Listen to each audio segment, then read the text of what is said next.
Greetings, everybody. It looks as though we might have a communication error. I just saw that pop up, so maybe we're live, maybe it's Memorex. Yes, do I want to tag Jeff Lane in this? Hell yes, I do. Good Lord, why would I not want to do that? Look at my finger just kidding. I look like E.T. Hello. Oh! What? Casey's on there. Casey's watching that. Hey, quit.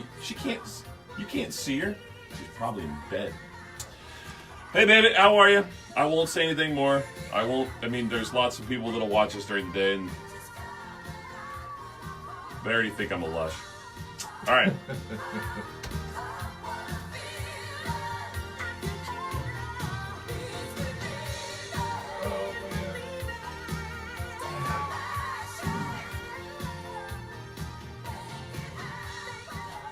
Ready, Freddie? Yep. Now, back to the wake-up call with Phil Quinn. Brought to you by Phillips Drugs on Richmond's Classic Hit. It is 67 degrees, 6:45. We appreciate you being a part of the wake-up call. Brought to you by Phillips Drugs, your good neighbor pharmacy. Jeff Lane joining us from the newsroom. Good morning. Good morning. All right, so we've got a lot going on today. El Presidente is going to be in the neighborhood. Yeah, he is. Yeah, all right. The latest word is around 10:30 this morning is when Air Force One will land at Wright-Patterson Air Force Base. Still not a lot of detail on what exactly Trump is going to do when he is in Dayton, other than meet with the family members of some of the 9 people who were killed. There's a lot of protests going on this morning. We're watching our news partners at WHIO-TV. Yeah, okay, so I think that's ridiculous. Okay, I have not stood up here and said that I'm the biggest Trump fan in the world.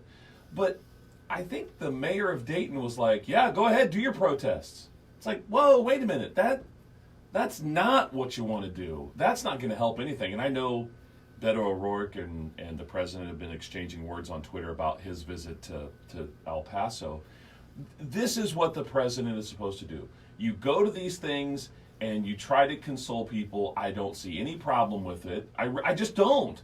But to protest someone trying to offer sympathy sounds ridiculous to me. Yeah. I just don't get it. Come on, Nan.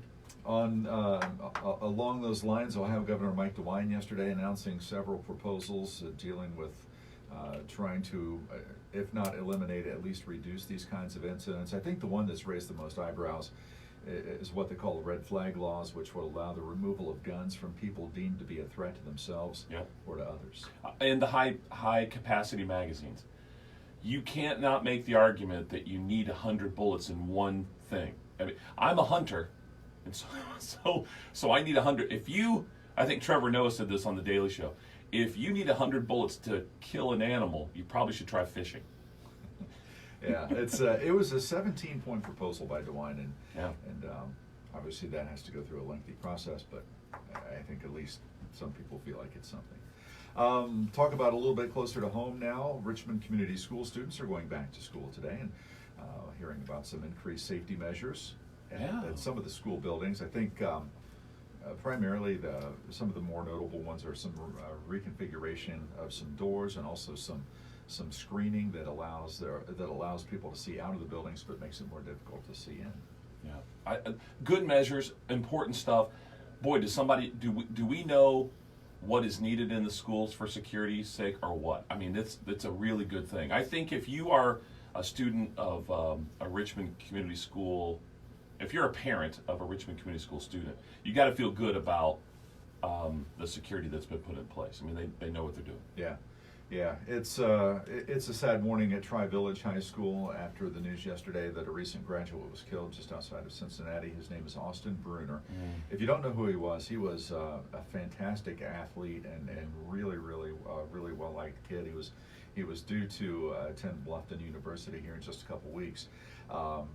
Right now, speed, drugs, alcohol, not factors. It looks like one possible factor was inattention.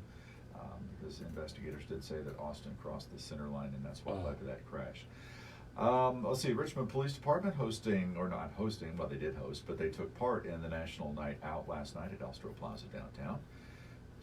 Word is it was a success. I didn't even know anything about it. I mean, we are supposed to be the informed people. Did you mention it yesterday? Maybe you did. I didn't do it yesterday, but I did do it. Okay. I think it was Friday. Okay. I did it. All right. Well, then I slept then, I guess. Sorry. Yeah. Sorry. Oh, we'll end with this guy. This one. A lot of people in Richmond know a guy named Coy Willis. He was a senior research and development engineer at Alcoa. This guy just went to Tennessee. Yeah. And he got there by riding his bicycle. Yes. And, this is a big and, dude's 85 years old. Right. 85. Had to be mostly downhill. It's going to be hell getting back up there. 340 miles in 3 days. He lost 8 pounds at age 85. Man, Okay. everybody's driven to Tennessee, and everybody knows how big those hills are. I agree with you. I'd like to find out if he's chafed at all. Because that bicycle seat will get you. He's done it once every 5 years for more than 40 years. But he says this is it, no more. He's ending on a high note. That is crap. That is, if you can't do this thing again at 90, I don't know why you're living. Why are you tucking it away now? That's pretty cool. Do you think he rode the whole way with his pants leg wrapped underneath his sock, just to make sure? Is there a baseball card in there? How many Topps baseball cards did he go through? Yeah. That's fun. But what a great story.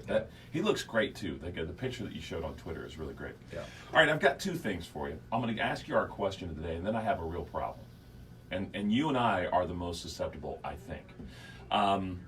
So our question today is, do you try to avoid, or do you ever avoid I-70? Bill Price sent us our question of the day today, and he said, I think more people are afraid to drive on I-70 than ever before in our stretching lane.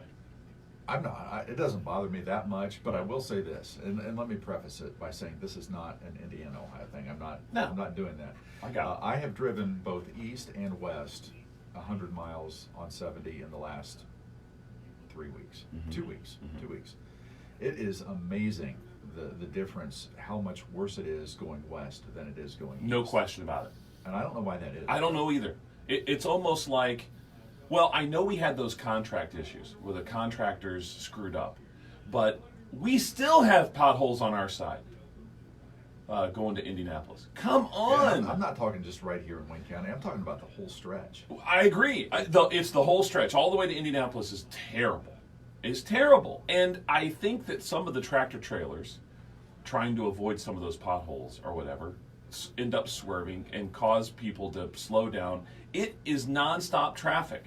And so I will take the slower route and go National Road unless I have to be there in a hurry. If I've got to be there at a certain time and I can't leave early, then I take I-70. But it's a crapshoot whether or not someone's going to be able to know what the laws are and get the hell out of the left lane. Yeah. But then the left lane is where all the potholes are. Yeah. My little car, I don't do it. Oh, I just say, you know what? Yeah. So that bugs me more. The people, the left-hand people, that bugs me more than the potholes. I agree. And if you go to Columbus, it's 3 lanes almost the whole way. Yeah. Almost the whole way there, and it's like Frogger because everybody drives in the middle. Everybody. Yeah. The middle lane. It's just stupid. Drives me crazy. Okay. All right. So here's the other thing I've got. Did you get this email from Diane yesterday? About the deer? Yeah. Yeah. Okay. There is a buck on property. Because there have been some deer. The way you come down our driveway, a long drive and tree line right on one side of the driveway. And she said he walked out and almost took her car out. Now, if it's a buck, she said buck, so I'm saying that we got antlers. Okay? This is really terrifying because we come down the driveway at the peak of deer walking around time. Have you seen this buck? I haven't seen him. I see deer all the time. I see deer all the time too. Freaks me out. We have to have more deer hunters. You have to get out there and take them out. I hate deer. Hate them. I don't like them. They're cute, and don't get me started on Bambi. That's a cartoon. No more deer. We need to lower the population. They're terrible. And if we have a buck on property, we're going to take it out. So it's going to be somebody's car. I prefer Buddhas. Let's use Buddha's car. All right. Or Tim, our production director. He's got a big Toyota Tundra truck. Let's use that. Well, that's fine. Yeah. And, well, we got Wet Nose Wednesday coming up. trying to find an adoptive home. All right. Thank you, Jeff Lane. See ya. I got to see this deer. It sounded like it was freaking humongous. Yes, it did. All right, Facebook friends. I'll go back and answer some of the comments. I couldn't see some of them from where we were, but it's nice to have you all on. I didn't even give you a shout out today. I feel sorry for that. But take care of yourselves and each other. Who was that? Who said take care of yourselves and each other? Is that Springer? Yeah. I just Springer. I just did that. Yikes.